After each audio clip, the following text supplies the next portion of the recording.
Boa tarde a todos.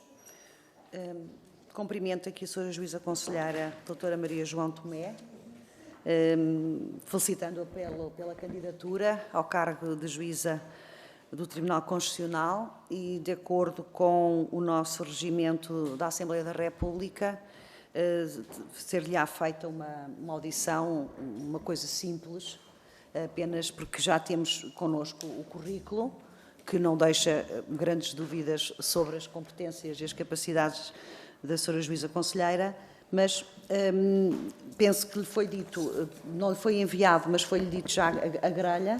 Portanto, eu vou-lhe dar agora 5 minutos para se apresentar e dizer aquilo que entender conveniente.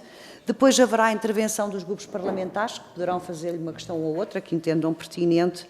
E depois, no final, tem uma intervenção de 5 minutos, novamente, para expressar os esclarecimentos ou finalizar com aquilo que entender por bem.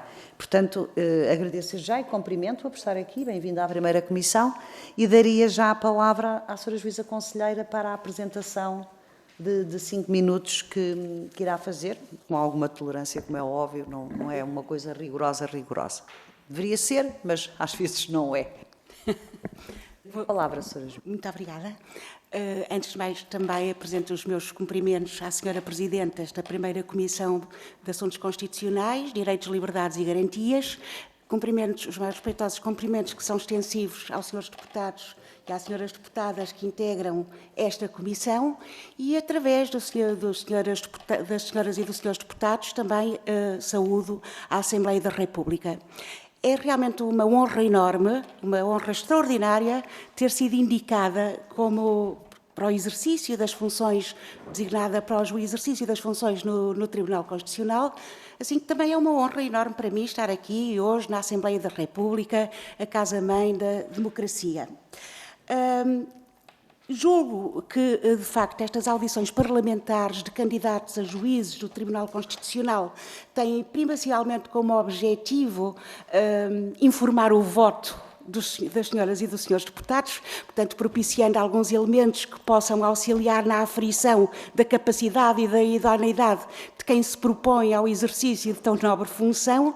Disponham já do meu currículo vitae, portanto, eu vou fazer uma brevíssima apresentação daquilo do que foi o meu percurso profissional ao longo dos anos. Licenciei-me em Direito na Universidade Católica, na Faculdade de Direito no Porto, em 1988. Subsequentemente, obtive o grau de mestre em Direito em Ciências Jurídico-Civilísticas na Faculdade de Direito de Coimbra. Obtive também o grau de mestre em Direito pela Faculdade de Direito da Universidade de Colômbia, em Nova Iorque, onde também completei a parte escolar do programa de doutoramento. Depois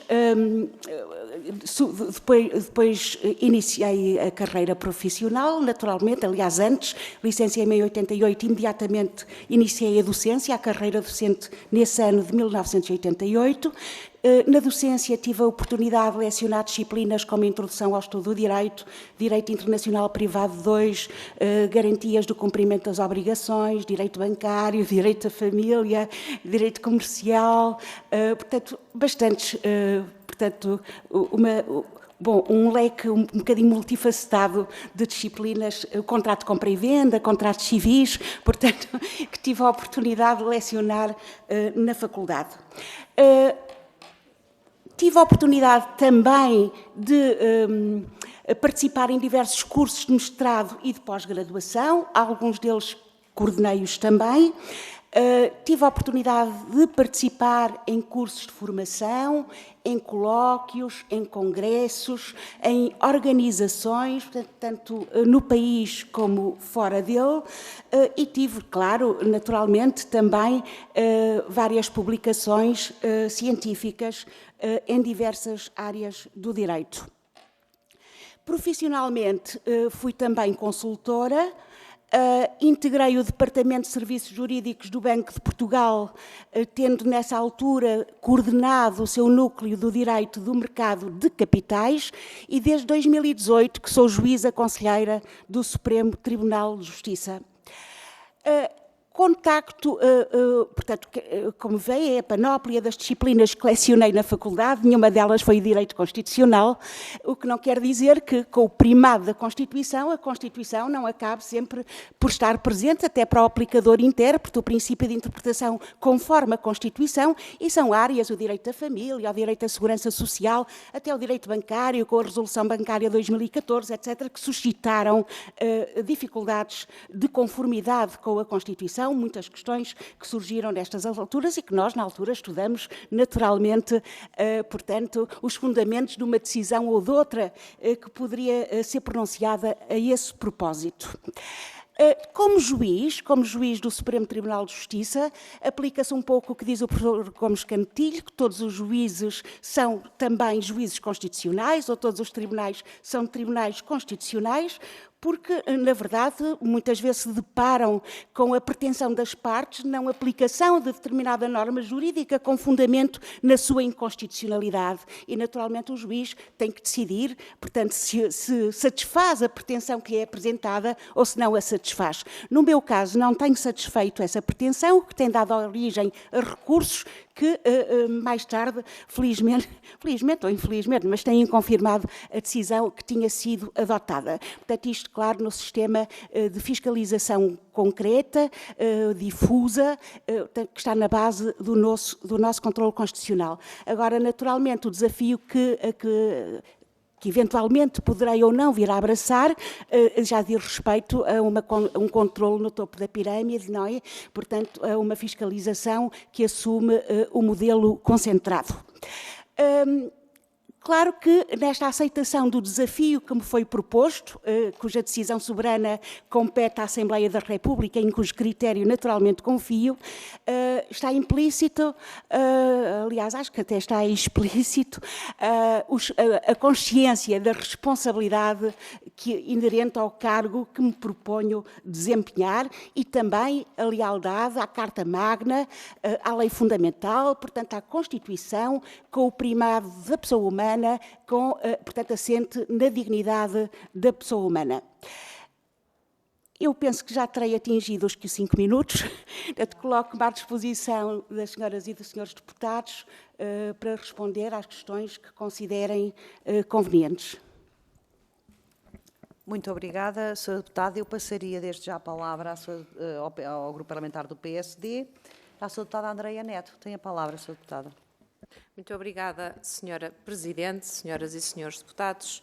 Aproveitar esta primeira oportunidade para cumprimentar desde já e agradecer-lhe a presença em nome do Grupo Parlamentar do PSD, à Sra. Juíza Conselheira Maria João Vaz Tomé, dizer-lhe, saudar também o facto de ser uma candidata do género feminino, e, portanto, bastou essa indicação política, neste caso do Partido Social Democrata, no sentido de designar uma mulher, elogiar naturalmente o seu currículo, o currículo que nos fez chegar, destacando em particular o facto de a senhora Juíza Conselheira ter todo um percurso profissional ligado à academia, enquanto docente universitária da Faculdade de Direito da Escola do Porto, Universidade Católica, função que exerceu, aliás, durante cerca de 30 anos. E também saudar o seu ingresso no Supremo Tribunal de Justiça em 2018, através de uma vaga destinada a jurista de mérito e que a senhora Juíza Conselheira integrou nos termos do Estatuto dos Magistrados Judiciais, e agradecer efetivamente a disponibilidade para aceitar ser candidata a juíza do Tribunal Constitucional. E neste propósito colocar-lhe algumas questões. A primeira era quais foram os motivos que levaram a senhora Juíza Conselheira a aceitar esta candidatura, porque é que decidiu abraçar este desafio e o que é que espera do exercício deste cargo, nestas funções, caso venha a ser eleita. E também perguntar-lhe quais os maiores desafios que espera encontrar caso venha a ser eleita. E depois colocar-lhe aqui três questões, três particularidades relacionadas com o Tribunal Constitucional. Uma delas prende-se com o recurso de amparo.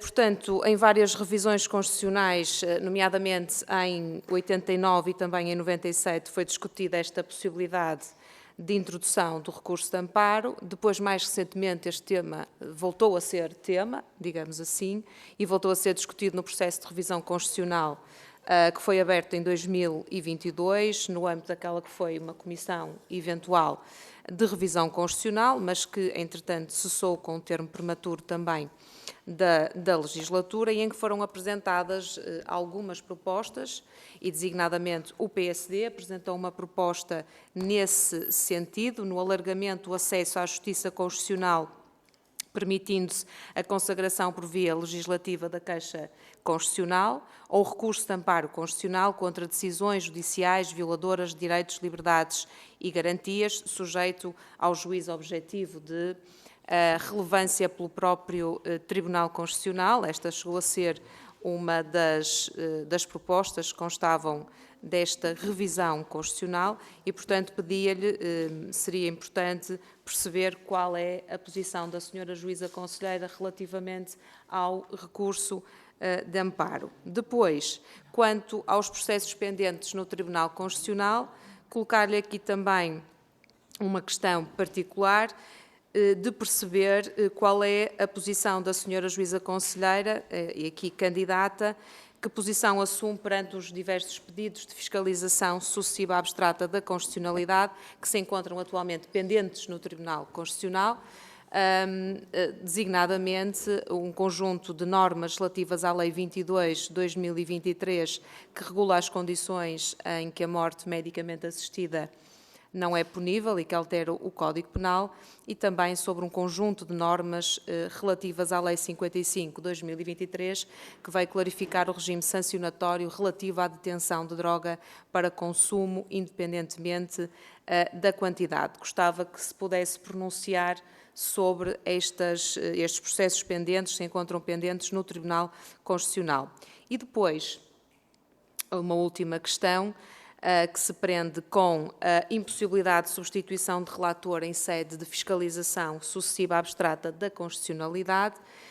Seria também interessante perceber qual é a posição da senhora juíza conselheira enquanto candidata, face à questão que esteve subjacente à renúncia como juíza do Tribunal Constitucional em 2019 da conselheira Clara de Souto Maior, e que se prende exatamente com a inadmissibilidade de mudança de relator em sede de fiscalização sucessiva da constitucionalidade.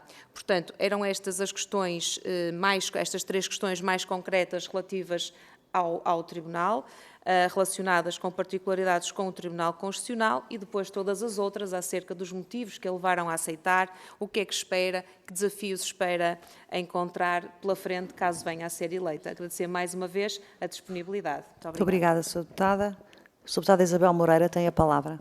Muito obrigada, Sra. Presidente. Boa tarde a todos e a todas. Queria cumprimentar a Sra. Juíza Conselheira e, desde logo, felicitá-la pela disponibilidade em aceitar este desafio, em estar aqui, e desejar-lhe desde já todas as felicidades, aproveitando o seu currículo para fazer questões que nos parecem absolutamente fundamentais e que estão, penso eu, na ordem do dia, no que diz respeito até à jurisprudência do Tribunal Constitucional e ao futuro do que são os nossos direitos fundamentais. Gostava de saber qual é que é a sua opinião relativamente ao Estatuto Constitucional do direito à propriedade privada e ao direito à livre iniciativa económica privada. E eu pergunto isto porquê? Eu gostava que me dissesse se os considera totalmente equiparados aos direitos, liberdades e garantias, como alguns juízes fazem e como alguns juízes autores também fazem, e, portanto, separando-os dogmaticamente dos restantes direitos económicos, sociais e culturais, ou segue a jurisprudência constitucional tradicional relativamente a isto. Ou seja, que só algumas dimensões daqueles direitos é que são análogas. Segundo ponto, gostava de lhe perguntar quais são as suas ideias relativamente aos próprios poderes cognitivos do Tribunal Constitucional. Qual é a concepção que tem sobre as limitações epistémicas que o Tribunal Constitucional pode ter relativamente à avaliação de factos / políticas públicas no enquadramento de uma determinada norma em apreciação. E vou-lhe exemplificar para ser mais fácil. Por exemplo, na jurisprudência da crise, a chamada jurisprudência da crise, por exemplo, cortes de subsídios de Natal e de férias, a crítica que se fez aos conselheiros, a crítica dos conselheiros vencidos, portanto, dos que não alinharam com a inconstitucionalidade do corte de pensões, foi que aquilo era um Tribunal Constitucional que tinha ultrapassado as tais limitações epistémicas e que tinha, portanto, violado os seus poderes de cognição. Penso que estamos todos mais ou menos recordados disso. Uma dessas pessoas vencidas é a atual Provedora de Justiça, que, curiosamente, e com todo o seu direito, foi responsável por um pedido de fiscalização da constitucionalidade da lei da eutanásia, com todo o direito, mas fazendo precisamente aquilo que, enquanto juíza vencida, dizia que não se podia fazer, que é trazendo para o parâmetro da averiguação de uma norma feita pelo legislador, o estado em que estão os cuidados paliativos, a política de saúde portuguesa. E, portanto, isto é muito importante porque nós, quando definimos o que é, se eu for guiada num determinado sentido político, eu posso dizer para uma determinada questão que estes limites são uma coisa e para outra são outra completamente diferente. Posso dizer que para não conhecer... Posso dizer que não posso conhecer, por exemplo, uma norma relativa ao período experimental, vou inventar um dia qualquer, um número de dias para não me ater a nada que tenha ido, que por acaso foi ao Tribunal Constitucional, e dizer que não vou conhecer dessa possibilidade, porque isso claramente é uma limitação epistémica que eu tenho. Mas depois, se estiver a analisar a procriação medicamente assistida, se estiver a analisar a eutanásia, se estiver a analisar a lei sobre a autodeterminação da identidade de género, já vou dizer que não tenho essa limitação e, portanto, vou querer saber como é que está a política relativamente ao ensino não superior, já vou querer saber como é que está a política de saúde e por aí fora. E, portanto, eu queria saber qual é o seu entendimento sobre esta questão deste tipo de limites epistémicos, que me fascina. Depois, eu sei que se dedica a uma atividade muito meritória relativamente ao aborto e que conhece dilemas de mulheres grávidas, provavelmente de uma maneira muito, muito privilegiada. E por isso eu gostava de saber quais são para si, porque nós hoje sabemos que nenhuma matéria está isenta de um dia poder voltar ao Tribunal Constitucional. Quais são para si os direitos e valores fundamentais em conflito, no caso do aborto, e para os quais terá, se é que terá, de haver uma concordância prática. E uma última questão, muito rapidamente. Não é juíza de carreira, é de mérito, não é a primeira vez que acontece, para mim não há problema nenhum. Chamou a atenção um artigo que penso que também deve ter visto do Filipe César Marques, em que ele diz que o Tribunal Constitucional está-se a transformar num tribunal universitário, são 13 juízes, 9 serão da academia, apenas 4 serão de carreira.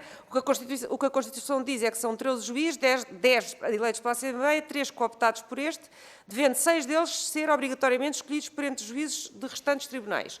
A rácio da Constituição terá sido que haja um equilíbrio entre aqueles que têm uma vida prevalecentemente académica e aqueles que têm uma experiência mais processual, um tipo de experiência que sabe que é completamente diferente ter uma vida inteira acumulada de vida académica e uma vida inteira acumulada de vida de tribunal. E neste momento, se for eleita, de facto, é verdade que aqueles que ficarem eleitos como juízes, e do meu ponto de vista não há ilegalidade nenhuma, na verdade são académicos. E queria que comentasse isso. Muito obrigada. Muito obrigada, Sra. Deputada. Passaria agora ao Grupo Parlamentar do Chega. É o Sr. Deputado Armando Gravo que vai fazer a questão. Sr. Deputado Armando Gravo, tem a palavra.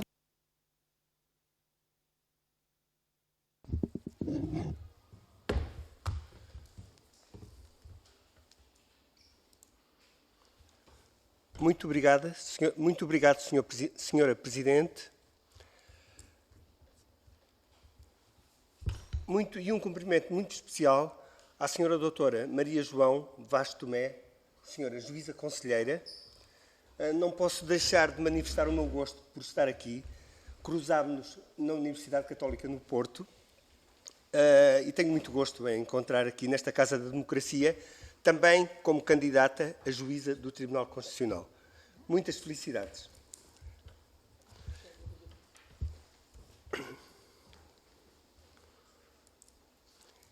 É sabido que esta audição tem uma natureza curricular no âmbito da qual nos cabe apreciar o respectivo currículo vitae de Vossa Excelência e, caso tenhamos alguma dúvida quanto à suficiência do mesmo para o exercício das funções a que se candidata, aqui devemos considerar e formular. O Chega não tem qualquer dúvida que, perante tão vasto e diversificado currículo vitae, o Tribunal Constitucional só tenha a ganhar. Não obstante, gostaria de lhe colocar uma primeira questão que passo a fundamentar. A Constituição inclui, entre os princípios que conformam os direitos e deveres fundamentais, o direito à tutela jurisdicional efetiva.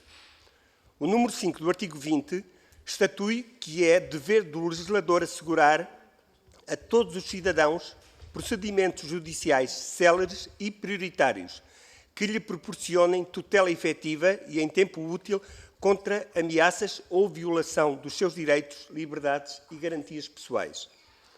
Quando essas ofensas ou ameaças provenham de atuações da administração pública, o Código do Processo nos tribunais administrativos oferece providências cautelares e ações principais, a mais importante das quais é a intimação para a proteção dos direitos, liberdades e garantias, que tem tramitação simplificada e de caráter urgente. Ao nível do aspecto processual civil, a concretização do número 5 do artigo 20 da Constituição abrange todos os direitos de personalidade tutelados pela lei que tenham a natureza dos direitos fundamentais, prevendo o direito de solicitar providências tendentes a evitar a consumação de ameaças ou atenuar os efeitos já cometidos. E, referindo-nos não só às providências cautelares, que se mostrarem adequadas, mas principalmente às providências previstas no processo especial de tutela de personalidade. Também o Código de Processo de Trabalho prevê um conjunto de processos especiais caracterizados pela celeridade e prioridade e natureza urgente para a obtenção de tutela efetiva e em tempo útil, que se destinam a salvaguardar aspectos da personalidade do trabalhador. Este normativo constitucional, previsto no artigo já referido, representa o melhor que legalmente se conseguiu produzir na revisão constitucional de 1997 para evitar a consagração da possibilidade de um amparo constitucional. Esta matéria já foi aqui abordada, já vou voltar a abordar. Ou de um recurso constitucional, o denominado recurso de amparo, ou ação constitucional, como lhe queiramos chamar. De defesa contra atos processuais, atos dos juízes, também, que incorram em violação dos direitos, liberdades e garantias pessoais. E a pergunta é, entende Vossa Excelência que, para que haja uma defesa dos direitos, liberdades e garantias pessoais, chamo eu de largo espectro, faz falta a consagração constitucional de um recurso denominado de amparo? Ou considera Vossa Excelência que a lei ordinária já assegura suficientemente esta proteção daquilo que eu denominei largo espectro? A segunda questão que lhe quero colocar prende-se com as preocupações já expressas não só pelo partido Chega, mas também por outros partidos, com o abuso no recurso a determinados atos processuais nos processos penais, designadamente, peço desculpa que agora perdi-me um pouco, de acordo com, portanto eu vou passar para não estar a perder muito tempo, de acordo com o relatório da Comissão Europeia sobre o Estado de Direito em 2023, há em Portugal vários agentes do setor de justiça que têm apelado mesmo a uma revisão da lei processual penal com vista a evitar a utilização destes atos processuais, com objetivos e a considerá-los com objetivos meramente dilatórios. Os recursos para o Tribunal Constitucional têm, em regra, um efeito de uma suspensão sobre o recurso dos processos pendentes em que são interpostos e sobre a eficácia da decisão recorrida, o que fundamenta a observação recorrente de que o Tribunal Constitucional funciona como mais uma instância de recurso. E a pergunta que lhe fazemos é a seguinte: considera Vossa Excelência que existe espaço para ponderar se continua a justificar-se este efeito suspensivo do recurso para um Tribunal Constitucional ou se qualquer alteração nesta matéria colide com as garantias do processo criminal que se encontram plasmadas no artigo 32 da Constituição da República Portuguesa. Muito obrigado. Muito obrigada, Sr. Deputado. Passava agora a palavra ao Sr. Deputado Fabiano Figueiredo. Tem a palavra, Sr. Deputado. Obrigado, Sra. Presidente. Cumprimentar a Sra. Juíza Conselheira Maria João Vaz Tomé. A interrupção voluntária da gravidez tem sido objeto de abundante jurisprudência do Tribunal Constitucional, sendo salientar o Acórdão 75/2010, que constitui uma decisão extensa e cuja fundamentação creio que merece hoje aqui ser analisada. Tendo em consideração, desde logo, a jurisprudência fixada neste Acórdão relativamente à interpretação que faz dos interesses em conflito, pergunto à Sra. Juíza Conselheira como é que interpreta a norma constitucional da inviolabilidade da vida humana e se considera que a punição penal das mulheres que interrompem voluntariamente a gravidez pode ser um meio adequado para a tutela dos direitos em conflito. Recentemente, e como consequência da crise de habitação que o país vive, tem ganho relevância o conflito entre o direito à habitação, previsto no artigo 65º da Constituição da República, e o direito de propriedade privada, previsto no artigo 62º da Constituição. Os constrangimentos e limitações ao direito à habitação que se têm verificado no nosso país têm resultado não poucas vezes numa total ausência de tutela e de proteção. A doutrina e a jurisprudência têm vindo a salientar a função social da propriedade e a necessidade que impende sobre o Estado garantir aos cidadãos um grau mínimo de realização do direito a uma habitação condigna. Para tanto, tem sido entendido que a propriedade privada deve ser chamada a colaborar na realização do bem comum. Este tem sido, desde sempre, o entendimento da jurisprudência constitucional, onde abundam referências à função social ou a outros conceitos equivalentes, como a vinculação social ou a hipoteca social da propriedade privada. Pergunto à Sra. Juíza Conselheira qual é a sua opinião relativamente à compatibilização entre o direito à habitação e o direito de propriedade privada, tendo em conta a jurisprudência conhecida do Tribunal Constitucional nesta matéria e a função social que a Constituição atribui ao direito de propriedade privada. Ainda sobre esta matéria, e atendendo a que estamos a falar dos direitos análogos aos direitos de liberdades e garantias, qual é a sua opinião sobre a hierarquia e grau de proteção destes direitos na Constituição? Por último, outra matéria já muito debatida na doutrina e na jurisprudência constitucional em relação à qual gostaríamos de conhecer a sua posição é a da morte medicamente assistida. Como sabe, vários são os modelos possíveis e são já muitos os anos de debate público sobre esta matéria, acomodando diversas sensibilidades e limando propostas legislativas em consonância com os ditames do Tribunal Constitucional. Gostaríamos de saber qual é a posição da Sra. Juíza Conselheira relativamente à consagração legal do direito à morte medicamente assistida e à jurisprudência constitucional relativamente a esta matéria. Obrigado, Sra. Presidente. Muito obrigada, Sr. Deputado.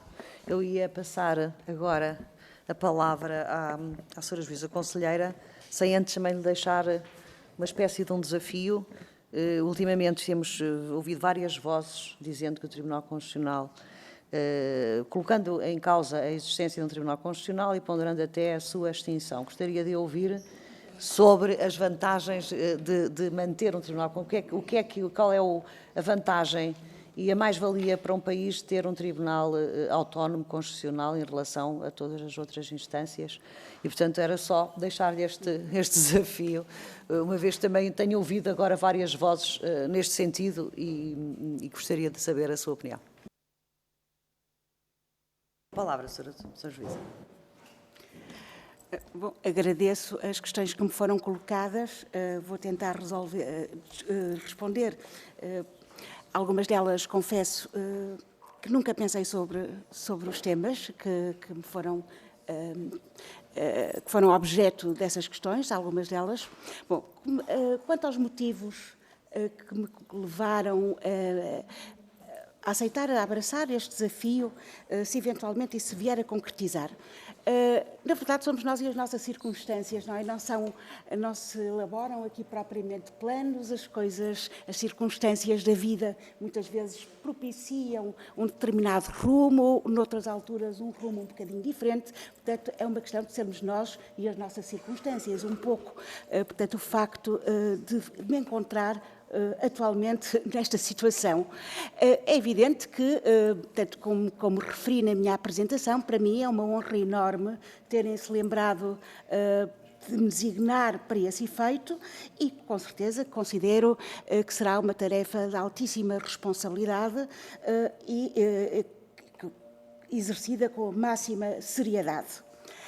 Quanto às expectativas, são essas mesmas, não é? Não há expectativas, é de poder servir, portanto, poder prestar aqui um serviço com espírito de serviço, portanto, que de facto e consiga fazer as expectativas, penso que será gratificante a prestação de um serviço desta natureza.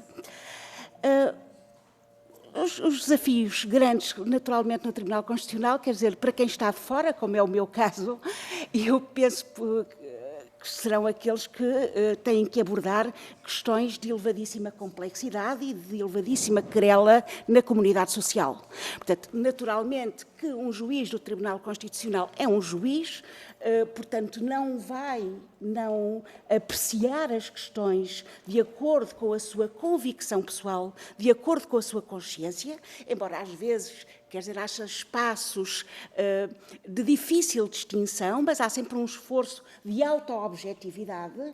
Portanto, um juiz julga, neste caso, de acordo com a Constituição, a que jura fidelidade, penso eu, no ato de tomada da posse. Portanto, isso tem que ser, portanto, isso está presente, penso eu, nos juízes do Tribunal Constitucional. Portanto, não são as suas convicções pessoais que vão moldar a posição que venham a tomar acerca da conformidade ou desconformidade com a Constituição sobre determinados temas. E agora, portanto, maiores desafios que me colocou, portanto, eu neste momento como outsider do Tribunal Constitucional, portanto, naturalmente que desafios enormes são com responsabilidade, com seriedade, tendo em conta o sentimento da comunidade jurídica portuguesa, tendo em conta as normas constitucionais, por exemplo, a apreciação de temas como estes que referiram, da eutanásia, da morte medicamente assistida, quer seja o suicídio, quer seja a eutanásia, não é? Portanto, naturalmente, são temas de elevadíssima complexidade, penso eu, de facto, os valores em confronto, a necessidade de concordância prática não é fácil. Portanto, mas, como digo, nada disto é decidido de acordo com a convicção pessoal de cada um dos juízes, não é? Não são essas as funções que são desempenhadas, nem têm legitimidade para isso, portanto, perderiam a legitimidade para apreciar as questões se, de facto, o critério da aferição fosse a sua consciência pessoal.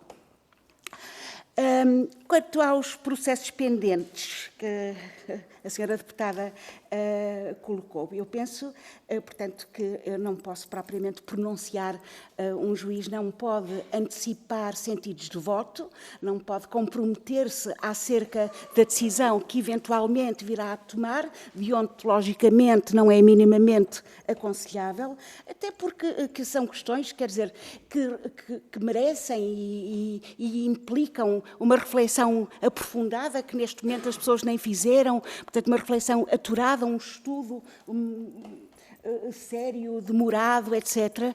Portanto, mesmo que não fosse deontologicamente incorreto tentar responder a essas questões antecipando um possível sentido de voto na deliberação do Tribunal Constitucional, quer dizer, seria pouco sério, porque esse estudo, essa reflexão prévia, que é um pressuposto da tomada de decisão, quer dizer, não foi feito. Quanto à impossibilidade de substituição do relator no âmbito da fiscalização sucessiva abstrata, também respondo mais uma vez, um pouco, claro, na qualidade que tenho neste momento, e não sei se vou manter, mas outsider do Tribunal Constitucional. Portanto, um tribunal que é composto por 13 juízes, portanto, temos que convir que é um universo reduzido, não é? É um universo reduzido e por isso, quando se quer participar num tribunal desta natureza, tem que se partir de um princípio, tem que se embarcar num desafio destes com um espírito de colegialidade. Portanto, porque se não for assim, é muito difícil, não é? Porque as relações humanas nem sempre, ou as relações sociais, ou como aqui as quisermos denominar, nem sempre são tão simples ou fáceis como desejaríamos, porque todos nós, há uma diversidade muito grande. Portanto, quer dizer, temos que partir para o exercício das funções com espírito colegial. Portanto, sem ele, de facto, é difícil e, portanto, atendendo até, de facto, a esta impossibilidade de substituição de relator, portanto, isso implica a consciência da necessidade desse espírito de colegialidade. Quanto ao direito à propriedade privada, eu considero que o direito à propriedade privada, naturalmente, que não tem hoje o conteúdo e o alcance que teve quando foi consagrado em todo o seu esplendor com a Revolução Francesa. Portanto, que era quase considerada uma continuação da pessoa humana, do corpo da pessoa humana, uma extensão. Portanto, naturalmente, que hoje a propriedade privada, portanto, ninguém, penso eu, teria esta concepção, não é? Portanto, a propriedade privada, portanto, tem uma função social, indiscutivelmente, tem uma função social. É inegável a função social que a propriedade privada pode vir a desempenhar e, para além disso, no âmbito do direito civil, quer dizer, temos a cláusula do abuso de direito, que também é suscetível de ser aplicada, portanto, ao direito à propriedade privada. Também não penso que se possa esvaziar a propriedade privada. A propriedade privada é um direito muito importante das pessoas, todas as pessoas têm o seu património mais ou menos reduzido, mas não há, em princípio, ninguém que não tenha alguma coisa sobre o que exercer, portanto, estes poderes que constituem o conteúdo do direito de propriedade. Agora, parece-me indiscutível, de facto, a função social do direito da propriedade privada. Isso parece-me indiscutível. Quanto à sua compatibilização com o direito à habitação, confesso que nunca pensei sobre isso. À partida, presumo até que surgir um projeto de lei desta natureza, portanto, que tente, de alguma forma, como já se aventou, imóveis devolutos, que sejam, portanto, direcionados a sua utilização para determinadas finalidades sociais, etc. Confesso que isso será uma questão que certamente irá ser objeto de apreciação por parte do Tribunal Constitucional. E, portanto, também penso que, não tendo um estudo aturado sobre esse conflito, também não posso estar aqui, portanto, a antecipar qualquer posição acerca disso. Quanto aos poderes cognitivos do Tribunal Constitucional, eu penso que tem que haver a uniformidade, ou se tem os poderes cognitivos não podem ser mais limitados nos casos do que noutros, não é? Portanto, tem que haver um critério, portanto, não são critérios de oportunidade, portanto, ou seja qual for a questão que esteja em causa, quer dizer, o critério tem que ser tendencialmente uniforme àquele que é adotado, portanto, por penso eu, uma certa tradição do Tribunal Constitucional. Portanto, não penso que possam encolher ou esticar conforme, portanto, a questão que esteja em causa. Portanto, acho que isso deve ser, portanto, deve ser igual, não é? Parimétrico. Quanto... eu confesso que agora deixei de compreender a minha caligrafia. Diga. A questão de jurista de mérito. Eu aqui, neste contexto, posso dizer, de facto, sou uma jurista de mérito, não fiz carreira judicial, não é? Só estou na vida judicial desde 2018. Naturalmente que, portanto, insiro-me, integro-me nessa categoria. Todavia, o Estatuto dos Magistrados Judiciais é um estatuto único, não é? E, portanto, aplica-se a todos. Portanto, a partir do momento em que ingressamos na carreira, portanto, somos todos iguais, independentemente da proveniência.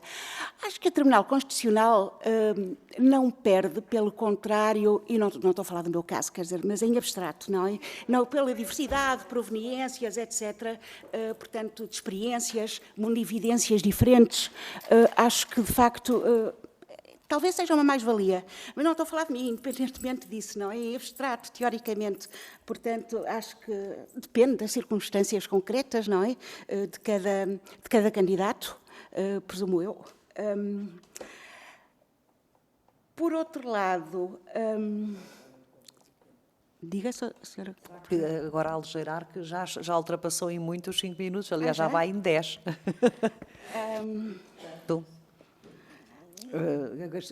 Talvez agora fazer de uma forma mais sucinta as respostas. Nós estamos a gostar de ouvir e queremos, claro, conhecê-la melhor.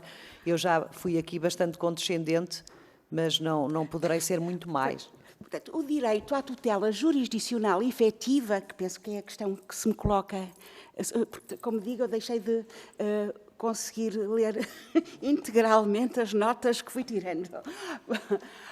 O direito à tutela jurisdicional efetiva, eu penso que é muito importante. Portanto, de facto, há aqui graves problemas que se colocam nesta matéria, de um lado as garantias, de outro lado a eficácia jurisdicional da decisão, não é? Portanto, há aqui conflitos, mas também penso que não pode haver aqui um retrocesso civilizacional. Portanto, quer dizer, nós não podemos, em prol da eficácia, também reduzir as garantias das pessoas. Foram aquisições históricas muito importantes e, portanto, nós gostaríamos, se estivéssemos nessa posição, de poder beneficiar um dia, portanto, se isso, Deus queira, não aconteça, mas se acontecesse, de ter essas garantias, não é? O cidadão, com certeza, que muito aprecia. Quanto ao efeito suspensivo do recurso, realmente tem razão quando diz que o Tribunal Constitucional, o recurso, é muitas vezes usado como uma quarta instância. As pessoas não são satisfeitas com a decisão da última instância, do Supremo Tribunal de Justiça, e, portanto, recorrem para o Tribunal Constitucional como se fosse uma quarta instância, ou então para protelar o trânsito em julgado, a decisão, por diversos motivos, não é? Portanto, há aí, por causa do efeito suspensivo, talvez aqui se pudesse repensar, não é? O efeito suspensivo não seria, talvez, não afetava, pelo menos no seu núcleo, as garantias dos cidadãos e talvez se pudesse obter uma maior eficácia, portanto, com a alteração do efeito que tem a interposição do recurso para o Tribunal Constitucional. E, nesta medida, nesta questão também vem o recurso de amparo. Nós, de facto, eu tenho conhecimento de que houve, desde 97, talvez, não é, tentativas de introduzir o recurso de amparo entre nós, portanto, até hoje não existe. Não compete aos juízes, de facto, introduzi-lo no ordenamento jurídico, é o legislador constitucional tem competência para isso.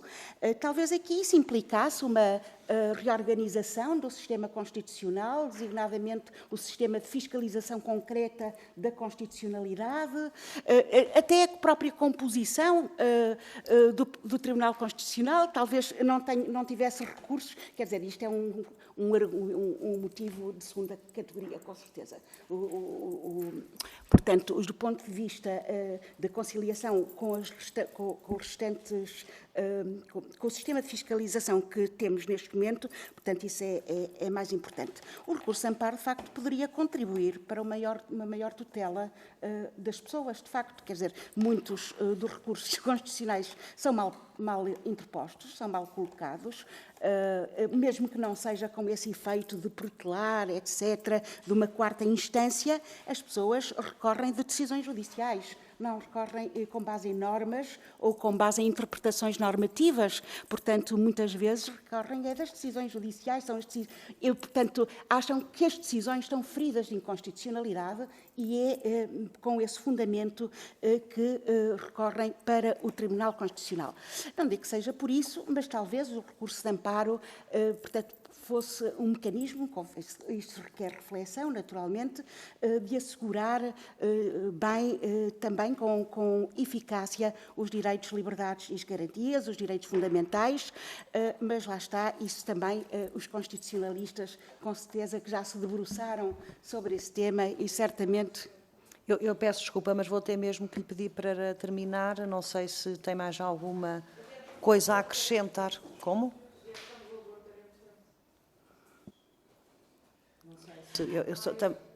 Sim, eu considero que sim. Sim. Plenária só às 3, para nós temos tempo. Mais 2 minutos para essa resposta e depois agradecia que concluísse, porque já ultrapassámos largamente. Na interrupção voluntária da gravidez, de facto, houve 2 referendos, não é? Houve 2 referendos a propósito da interrupção voluntária da gravidez. É um tema, portanto, que não é pacífico, continua a não ser, na sociedade portuguesa, como não é o da morte medicamente assistida, que neste momento nós temos, como sabem, os cidadãos têm, não sou eu que tenho, 2 recursos pendentes no Tribunal Constitucional a propósito da morte medicamente assistida. Eu acredito que esta questão da interrupção da voluntária da gravidez, agora penso que há uma proposta no sentido de estender o prazo em que é lícito, ou pelo menos não é criminalmente punida, essa interrupção, portanto, extensão de 10 semanas, portanto, um período maior para a mulher o poder fazer. Portanto, acredito que isto regresse ao Tribunal Constitucional, portanto, que esta matéria regresse. Para mim, os valores que estão aqui em conflito é a vida intrauterina. Nós sabemos que o nosso ordenamento jurídico só reconhece personalidade jurídica após o nascimento completo e com vida, o que não quer dizer que não haja uma vida intrauterina, não é? Portanto, uma vida intrauterina. Portanto, na minha perspectiva, se é que posso dizer, não é?